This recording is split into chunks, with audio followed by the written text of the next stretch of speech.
Hey dreamers, I'm Bryce from Midnight Notion, singer-songwriter, musician, fan of Metallica, but I don't know what my favorite song is. Could it be Sad But True? Let's use math to find out. Cue the intro. So give it to me now! For the best Metallica song!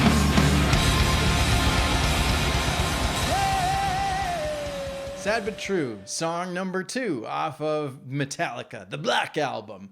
And the song that for many years I was convinced was called Sand Patrol. Now, this song is not about those people who comb the desert from Spaceballs. It is actually sad but true. It makes a whole lot more sense.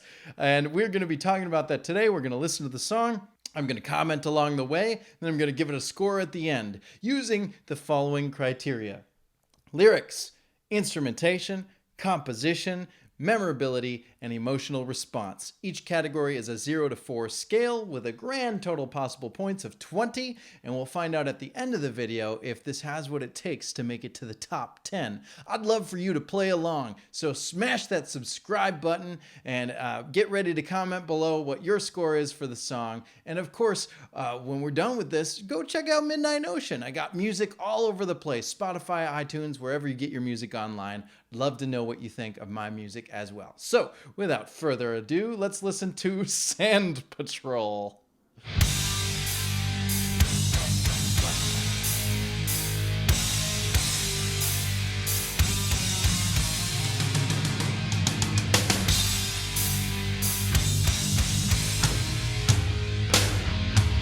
Can I just say that fill there? Boom, boom, bah, boom.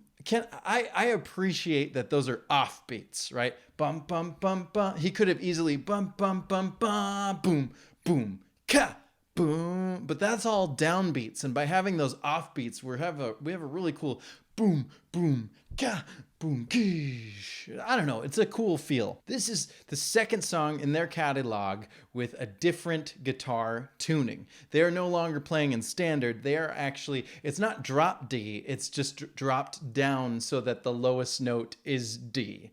So it's just a whole step down. I'm not going to count, I'm not going to name all the notes, but the lowest note on the guitar is now D. What they're playing, the fingering feels like an A, but they're playing in a G at this intro to G sharp.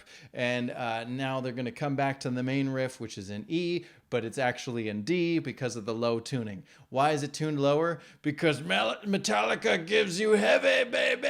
It's thicker, it's deeper. And then the speed of it too. Imagine if this song was dun dun dun dun dun dun dun dun dun dun. It'd be fine. We'd listen to it. But this slow dirge, bum bum bum bum, it's just got some weight to it. It's metal.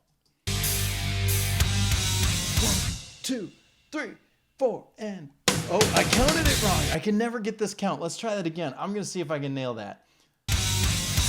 2, 3, 4, 1, and 2. Okay, I don't know. There might be an off beat in there because it feels off to me. 1, 2, 3, 4, 1, and 2, and a 3. I feel like it's supposed to be a 2/4 measure. 1 and 2 and a.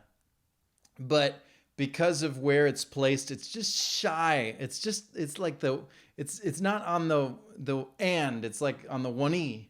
And so maybe it's like an 8 measure, right? Instead of 2/4, that would make it 4/8, but then it's like 3/8. Maybe it's a 3/8 measure. I think that is maybe, I don't think that's intentional. I feel like that is one of those things where they were chopping it together on tape and they just kind of placed the fill somewhere around here. I don't know for sure. You'll have to tell me in the comments below, but it feels like a 3/8 measure to me. Strange.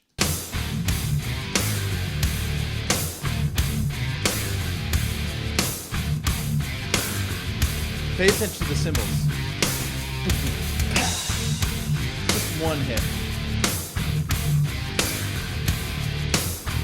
Cymbal move.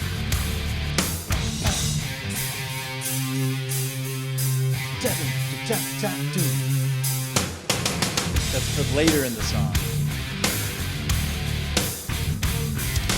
Hey, I'm Just your on life. the 2. I'm the one who takes you there. Hey, I'm your life.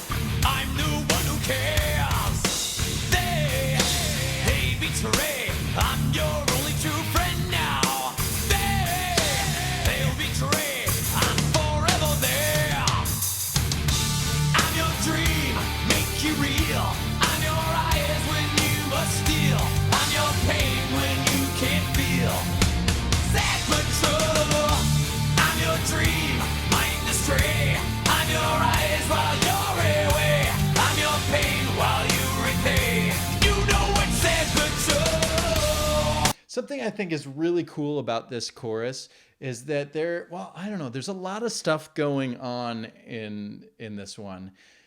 Guitar wise, there are probably 4, 5 guitars going on here. We have the rhythm. James is playing a really palm muted part. He's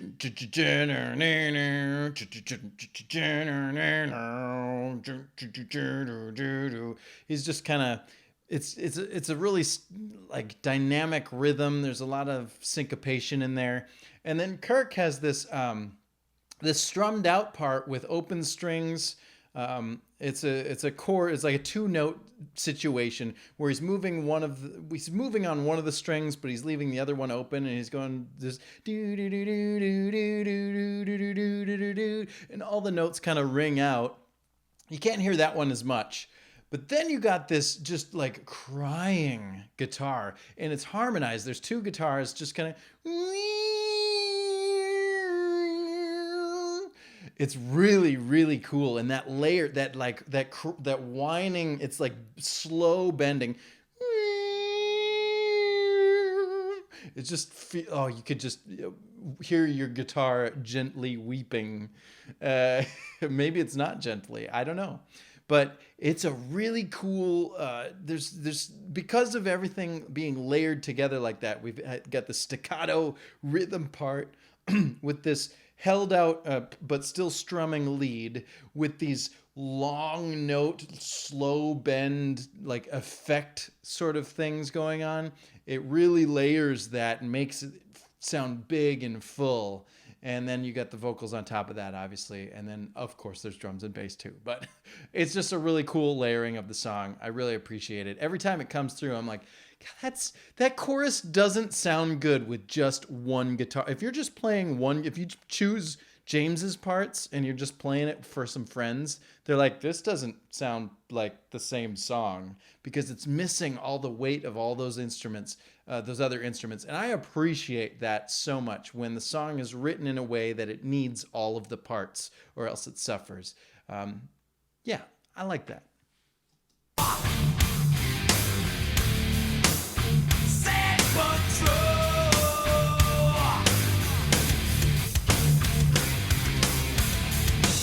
See, now it's 2 hits.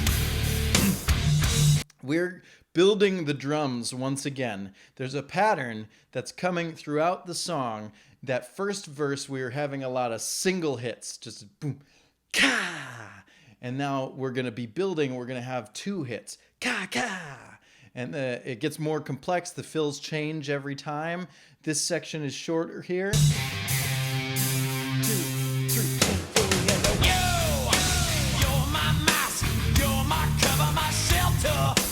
You're my mask, Go you're on. the one who's blamed. Do my Maybe work, it's the third verse. do my dirty work, scapegoat. Do my deeds, but you're the one who's shamed. Triple it fill there. Makes you real. I'm your eyes when you must steal. I'm your pain when you can't feel. That patrol. Love those triples. I'm your dream, mind astray. I'm your eyes while you're away. I'm your pain while you repay. You know it's that patrol. Riding on that hi-hat. Sad patrol. Back to the intro. But this time, played straight.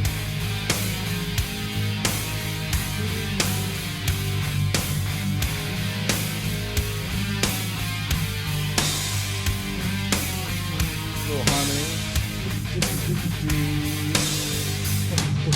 1, 2, 3, 4, and 5. I want to count it again. 1, 2, 3, 4. 1, 2, 3, 4, 5. No, it's 4 and then a 3/8 measure. Why? I don't know. It's odd to me, but it's just throwing in a 3/8. Okay.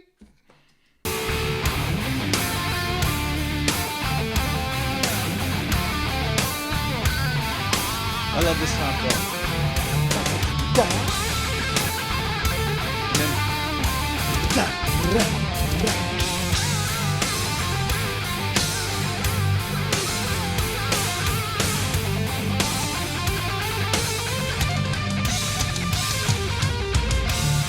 your dream, I'm your eyes, I'm your pain. There's a lot of really cool backing vocals going on here. I'm your dream and your dream. I don't have the notes right, obviously, but he's got some really it's like rising and falling, and it's just I'm your dream, I'm your eyes, I'm your pain, I'm your pain. Again, just like yesterday, I'm telling you, call and response. The audience will do it. I promise you they will. We already love the band. We already know the song. Just cue it up. Just say, repeat after me. Or you sing it. I'm your dream. And then point out, I'm your dream. I'm your eyes. I'm your... Perfect opportunity. Why not? Why not? Don't make them learn the whole song. I mean... We're gonna anyway. We already love it. We already know it. But I'm just saying, just have them repeat after you. Perfect opportunity. Missing a spot here. You know it's sad but true.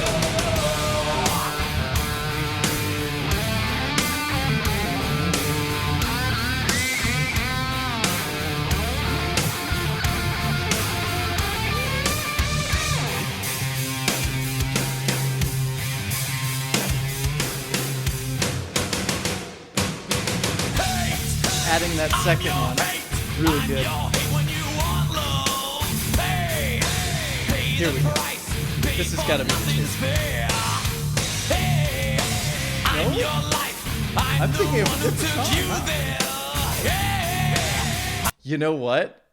I'm thinking of a different song. I'm thinking of Wolf and Man, which I absolutely love. So we'll come back to this concept later in this record. I guess I was wrong. Again, sue me. Don't sue me. I'm your life, and I no longer care.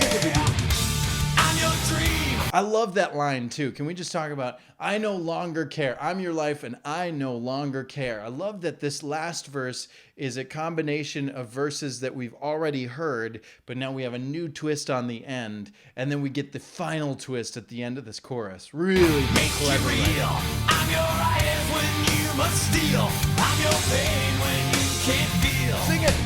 Sand Patrol. I'm your truth, telling lies. I'm your reason, alibis. I'm inside, open your eyes. I'm yours. This is Sad but oh. So he's been this main riff. Dun, dun, dun, very simple riff. The drums this whole time have been riding on kind of a washy hi-hat. 1 and 2 and 3 and 4 and now in this finale we switch over to the crash and it's just on 1, 2, 3, 4. And just listen, I'm going to go back just a little bit. Listen how chunky and fat this is. I'm yours. Sad but true.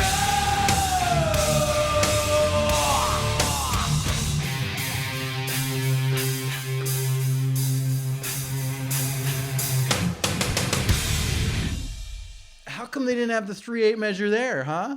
Where was the 3/8 measure in those hits? I don't know. Fun song. It's enjoyable.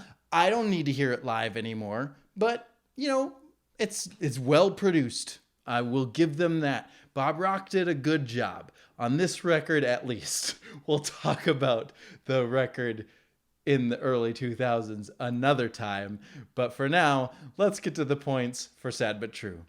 Whoosh. Lyrics. What is this song about? I think that this one is something about internal thoughts. It's a lot of I'm inside, open your eyes, I'm you, right? I think that's really the answer to the song. I'm you. It's your brain when your eyes are closed, right? When you've gone astray, when you're stealing things, when you're the scapegoat, right? The brain is telling you you're the body, I'm the mind, I drive the car, I pirate the ship, whatever you want to call it. This is the internal mind controlling the external scapegoat, if you will. And I think these lyrics are really clever. I love the pattern that they've set up for the verses. There's one word to start off. Hey, I'm your life. I'm the one who blank, right? One word, a little bit more, and then a longer phrase. And that's repeated 4 times. They betray. I'm the one who, right? So we have a they, I'm the one. You, or I guess, hey, I don't know. The pattern is cool. That's what I'm trying to say. I can't just spit out all the words by memory, but I know that I looked them over before deciding on the score. And I really like this. I think it's creative. I think it's poetic. I think that it's an interesting story. It has kind of a setup, like, who is this person? Who's the narrator of the song? And at the end, you're me? Oh my God, I didn't realize all those thoughts were coming from inside the whole time. So that's a cool, really, really interesting narrative. So I really like it. I can't say anything wrong about it, and I'm the more I look at the writing, the more I appreciate it. So this one is gonna get a big ol' 4. Instrumentation. How do they do? I don't know. They did pretty good. I don't have a whole lot to say on this song. There's not a lot of really fancy playing. It's really just kind of, I think a lot of that is because of the slow tempo of the song. It's just got that dirge to it. So it's not a fancy riff, but there's some riffy stuff going on. Even the chorus and the verses have some really interesting dynamics to them. And the syncopation is just something else in this song. It's not something you would typically play and sing at the same time. I remember when I was first learning guitar and I was learning this song, how like it was this big accomplishment to finally be able to sing and play it at the same time, because I was working on my coordination. And I remember that was like a landmark. Like, hey, everybody, I learned how to play this thing and sing it at the same time. So that's pretty cool, but really there's not a whole lot to show for, but there's nothing negative. So I'll give them positive points, but I know that they could do better. So instrumentally, this one gets a 3. Composition. You know, as much as I hate the fact that they don't just give that one more little 16th note in there, why are they 3/8 measures? I don't know, but it is a time signature change. And if that's intentional, really cool. If it was accidental because it's tape, whatever, but it is different. But aside from time signature changes, I do appreciate how we brought the intro back later in the song. We introduced it at the beginning and we didn't abandon it. That was like all of their first 4 records. Here's an intro and you'll never hear it again. So it's nice to hear that again. It's nice to just have a slower pace. It's nice that the drums kind of build. You know, one time we just get the hi-hats, and the next time we get the ba-doom, boom, ba-pa, ba-pa, ba-pa. It's building on itself, and then it's also telling the story. Those whining guitars in the background to add that extra effect. That's really cool. I don't know. I like it. It's not the best they could do, but it's still in the positive world. So this one, compositionally, I'm going to give it a 3. Memorability. How memorable is this song? I mean, come on. Sad but true. And they say it over and over and over again so many times. How could you forget? You're already, after halfway through the song, you already know the lyrics are Sand Patrol. I mean, sad but true. So I think that this one is super memorable. That hook, bump, bump, bump, it's so simple, but it repeats so many times that it just like, it sucks in, it gets in your ears, and it just stays there, and it sits and sits and ba, ba, ba, ba, ba. Rarely ever do you hear a drum fill as the hook of a song, but they managed to figure out how to get a drum fill to be the hook of the song. How can you not remember that? Ba, ba, ba, ba, ba. So cool. How many other drum fills do you know that are the hook of the song, like the memorable part? I mean, I know there's other memorable parts of this song, but I'm just saying, memorability, you can't deny it. This one gets a 4. Emotional response. Now, I know there's some people out there that don't like me taking my ideas of the live versions and applying it to this scoring system, but you know what? I think I have to. And that's because I'm looking for my favorite Metallica song. And if a song gives me, just rubs me the wrong way, I have to bring it down. That said, this song isn't bad. I do enjoy singing it. I enjoy banging my head. And you see, I'm glowing. I'm happy. I'm having a good time. I am interested in the composition and the lyrics of this song. But I have to admit that I'm done. I don't need it when I go to see them live, I don't need to hear this song ever again. I know that when they say, "Do you want heavy?" I go, "Oh God, well, I mean, I would love if they said, "Do you want heavy?" and then they whipped out some kind of monster or friggin', I don't know, Devil's Dance or something. I think that they have so many more songs in their catalog that are just as heavy and just as grungy and just as like, ooh, and just, I don't know, I'm just done with it. I don't need it. I don't need it anymore. So I don't want to knock it because it's fine. It's good enough, but I don't want to give it any extra points either. So we're going to keep it safely in the middle. This one, emotional response, giving it a 2. And with that, Sad But True gets a grand total of 16 points. Does it make it? Oh, just barely right at the bottom here. 10th place, Sad But True, which means Dyer's Eve is no longer in the top 10. So sorry you could only last a couple of songs long. But I mean, again, I keep saying it. This top 10 list is going to be something else. There's going to be a lot of songs with the same score. Now, Sad But True has 16 points and Dyer's Eve also had 16 points. The reason why it's not as high is because Sad But True I felt was more memorable than Dyer's Eve. And so composition was the same, but memorability was higher for Sad But True. So that's why that one got a higher point. We're going to have some ties eventually. You got to tell me what to do with my ties because I don't know what's going to happen. This record is going to be full of top 10 hits. So we'll just have to see. But now it's your turn to comment below with your score. What score would you give this song if you're using my point system? And make sure you check out Midnight Notion wherever you get your music, on Spotify, iTunes, all over the internet. Even right here on YouTube, you can listen to our music. And of course, hit that subscribe button to be here tomorrow as we discuss Holier Than Thou. You are awesome. Thanks for watching. We'll see you then.